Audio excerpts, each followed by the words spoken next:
Hamilton, les pilotes de F1 sont choqués par la MotoGP. Il admet aussi que le deux roues est hardcore. Oui, oui, vu comment ils se cassent la gueule en MotoGP, effectivement, vu les blessures qu'ils se prennent, c'est pas la F1, c'est sûr. Hein. Je pense que la MotoGP est plus hardcore. Ces gars-là n'ont pas de ceinture de sécurité. Quand ils ont un accident, c'est énorme. Il est difficile pour eux d'améliorer la sécurité. Le facteur peur pour eux est toujours là, ce depuis des années. Notre sport est de plus en plus sûr. Nous regardons la MotoGP en étant choqués. C'est éprouvant pour les nerfs. Rossi courra cette année en GT World Challenge au volant d'une Audi R8 GT3 de l'équipe belge WRT. Il fera ainsi ses débuts officiels à plein temps sur 4 roues, après plusieurs manches en rallye, notamment au fil de sa carrière. Je suis excité pour cette nouvelle aventure, courir en voiture. Déclare Rossi, c'est le deuxième chapitre de ma carrière. Hamilton lui a demandé « Quand c'est que tu viens en Formule 1 ?» Il sait très bien que c'est pas possible, Hamilton.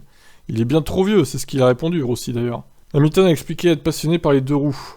J'ai toujours aimé les motos, quand j'étais plus jeune, je voulais faire de la moto, pas de la voiture, mais mon père ne me laissait pas courir sur des motos, il disait que c'était trop dangereux. C'est lui qui m'a fait découvrir les 4 roues. C'était le bon choix, car si j'avais couru pendant la période où Valentino Rossi était là, je n'aurais pas eu autant de succès. Depuis que je suis en Formule 1, j'ai une super moto, et j'aime faire des journées sur circuit. C'est fascinant, ça donne une perspective différente. Rossi est lui-même un grand fan de F1 et de sport auto. Il explique qu'il y a un respect mutuel entre les deux types de pilotes. Tous les pilotes de MotoGP aiment la Formule 1, et les pilotes de Formule 1 aiment le MotoGP. Les deux sports sont au sommet des sports mécaniques et sont très liés. Piloter une voiture ou monter sur une moto, c'est différent, mais c'est en partie la même chose. Les trajectoires sont similaires, ainsi que les freinages. Il faut être rapide. Si vous pouvez piloter une voiture, vous pouvez aussi monter une moto, et inversement. Hamilton rejoint aussi en expliquant que pour un pilote, quel qu'il soit, être habitué à la vitesse le met à l'aise dans toutes les circonstances. Notre compétence est de nous adapter. Sur une moto, vous voyez des trajectoires que vous ne prendriez pas normalement dans une voiture. Le freinage est différent, mais le but est de passer le plus rapidement possible. Nous nous adaptons, c'est ce que nous faisons le mieux. C'est une seconde nature, j'ai été dans un avion de chasse, et même cela me semblait naturel. Eh ben, Rossi n'a jamais testé le fait d'être passager dans un avion de chasse, mais aimerait essayer, bien qu'il admette avoir très peur.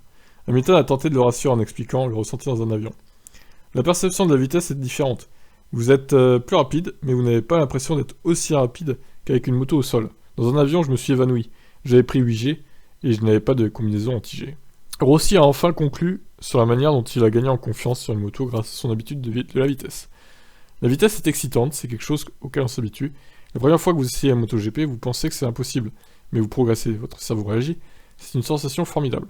Vous faites quelque chose de très dangereux, mais avec le sentiment plus ou moins que tout est sous contrôle. Alors je sais pas de quand date cette interview, parce que ça me paraît un peu ancien tout ça.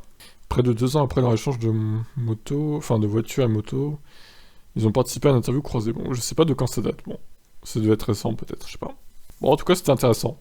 On souhaite bonne chance évidemment à Valentino Rossi dans sa nouvelle aventure en GT3.